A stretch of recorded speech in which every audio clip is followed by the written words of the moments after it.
Hey everyone, welcome back to another Iron Man from Scratch video. We've made a ton of progress so far, hundreds of diary tasks, quest points, and well over 1,000 total level, but there's still so much to do. One thing we haven't done, believe it or not, is a Slayer task, so I think it's about time we get that ball rolling in amongst our usual blitz of skilling, questing, and diary progression. You know what they say, the first step is always the hardest, and the first Slayer task is the most important. Or something like that at least. Speaking of Slayer tasks, what's your favourite one to do? Let me know in the comments below. First of all, we've got some bits and pieces to do, starting with crafting some perfect gold jewellery for family crest and then as well a few items for ourselves. We're going to start with the ruby amulet for an amulet of strength, which is pretty much going to be our best in slot melee amulet for a long time to come. We're also going to make ourselves an emerald necklace to make a binding necklace to craft some combination runes for a diary task, and then also 2 sapphire amulets, one of which we're going to turn into an amulet of magic. I was about to craft myself a whole bunch of sapphire bracelets to make some bracelets of clay. Luckily, I remembered though that we had a whole bunch saved up from Tempros actually, since we did such a huge Tempros grind in the past, so I can save myself a few resources for now, and we'll just use the ones we've already got. I appear to be a ball of wool short. Oh well, that's alright. We'll make ourselves an amulet of magic first for now, because we tend to use magic quite a lot and that'll be a bit more useful for us, and when we grab a ball of wool later on, we'll come back and make the other sapphire amulet. And that's the bracelets of clay complete, so this will just save a bit of time because you can mine soft clay straight from the rock rather than have to mine normal clay and then turn it into soft clay, and since we'll need a fair bit of it to make some tally tabs later on, it just saves us a bit of hassle.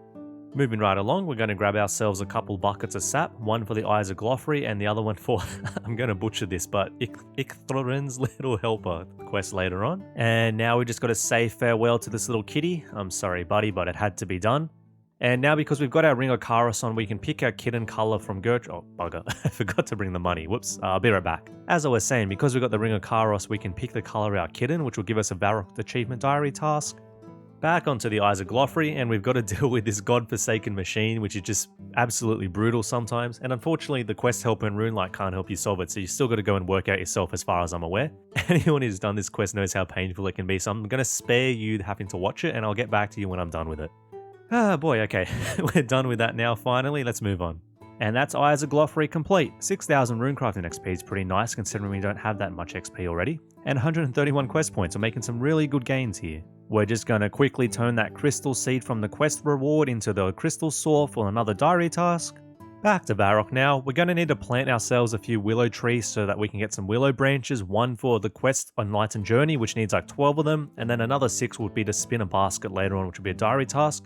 While I wait for the saplings to grow, I'm just going to grab a white fruit from the white fruit tree. It spawns every 5 minutes or so after you finish the Garden of Tranquility quest, and that'll be a diary task for us. Oh, how's that for perfect timing? The willow saplings popped right when we needed them to. So we're going to plant one here in Varrock, one in Lumbridge, and one in Falador. So that should pretty much guarantee us the 18 branches that we need, unless something goes terribly unlucky, but we should be good to go. Okay, a couple more quest bits and pieces. We can turn in Edgar's Roost now, so that's quest complete and a nice juicy Herblore XP drop. And now we're just going to swing over to Alcarid and hand in the perfect jewellery we just whipped up a little bit earlier for Family Crest. Now it's time for another first on the account. We are about to get our first ever Slayer task. This is more so for the diary, but let's see what we get. Earth Warriors, yeah, I guess they're not too bad I don't think. I'm pretty sure they're reasonably straightforward. At least it's not too long of a task. We just wanted something for the diary task and didn't want it to be too long and painful to finish it off, so that's not too bad. We might come back and do that soon as well actually. Now popping through the pipe will also be another Varrock diary task. So at the time I ran over here to grab some red spider's eggs because I knew they spawn here and we need a few for later on, but note to everyone watching, this is not the spot that you want to get them. 1, these spiders pummel the crap out of you, and 2, this is not actually the spawn that gives you any sort of diary task. The correct one we'll see in a few minutes. I'll show you where I was meant to get them from. Okay, we've got to, I'm going to take a risk and see if we can sneak our way out here, but I don't know how well this is going to go, and yep, okay, that went about as well as expected. Oh well. Ay, man, I hate how damage stacks when you're trying to go through an obstacle. Like, it's the same way when you're in the Abyss and you're going through one of the obstacles as well. It's just, we almost died getting the loot back. Speaking of the Abyss, we might be about to incur its wrath, but first we're going to go make ourselves a Whacker Canoe, which will be another diary task for Varrock. Grab ourselves a team cape from this guy just next to Edgeville and throw that on. That's another diary task. And now let's go into the Abyss. Let's see how this goes. Oh no, we've already failed twice, and now we're getting hit from all 3. So, we failed again. The damage, oh dear lord, the damage is like, oh my god, 13. 13, oh dear, come on, please let me through, thank you. I hate the Abyss at these levels. Okay, let's get the heck out of here. We're going to go to the Earth Rift and craft some runes, and that'll be another Varrock Diary task. And this is a special one because that is our first ever achievement diary fully complete. What am I doing? 146 tasks in total. And we can see here, all of them are almost complete, most of the easy diary tasks. With that Varrock one, that's the first one 100% done. I reckon an achievement diary complete is about as good a reason for celebration as you can get, so please drop a like in the video guys, it really helps me out and it's greatly appreciated.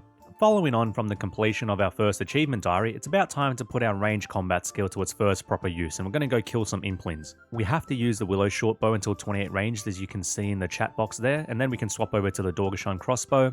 I should have had a coif as well to finish out the armor set, but unfortunately, you may remember from a couple episodes ago, I accidentally crafted a cowl rather than a coif and I threw it away in a fit of rage, so now we've got nothing.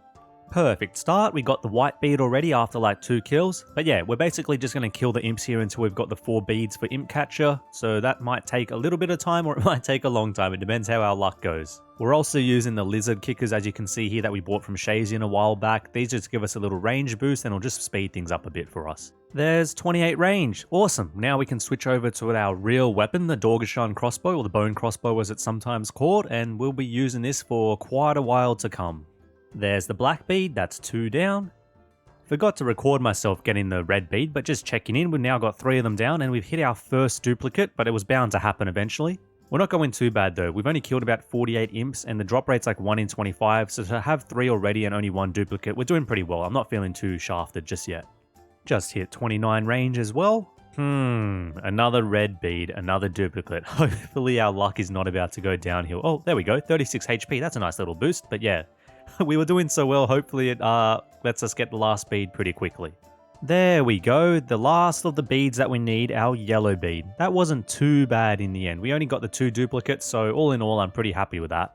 69 imps for all those beads, and we had killed a couple before, so it's probably more like 60. Given that they were like 1 in 25 for each bead, that's actually really good for us, so we've got pretty lucky on that one as well. And we are quite conveniently right next to a fairy ring, so we're going to jump in this now and hand in the imp catcher quest straight away. And imp catcher complete, another quest down. Okay, let's tie up a few loose ends, so I figured since we're about to do some more ranging, I should probably go and get that coif that I mentioned previously, so we're just going to tan some leather here, and that's the coif in the Lumbridge pen, which gives us the armor that we need and the diary task to go with it. Oh, that's the Doin diary task for teleporting here. I completely forgot about that, that wasn't planned, but I'll take it. And speaking of those loose ends, I'm just going to pop over to the Doin general store to grab ourselves some balls of wool, and we can make that other sapphire amulet that we were meant to do at the start of the episode. We need some more range levels. We could have gone to sand crabs, which would typically be the go-to, but I figured let's keep this streak of firsts going on the account. And we've got that Earth Warriors task we got a bit earlier, so let's go do our first Slayer task. They're good enough to range on. Remember those red spider eggs I traded my life for earlier? Well, this is where you were meant to pick them up from, just inside the Edgefield dungeon, which will be a diary task for the wilderness. So as you can see, we can pretty easily safe spot these guys and just slowly whittle them away.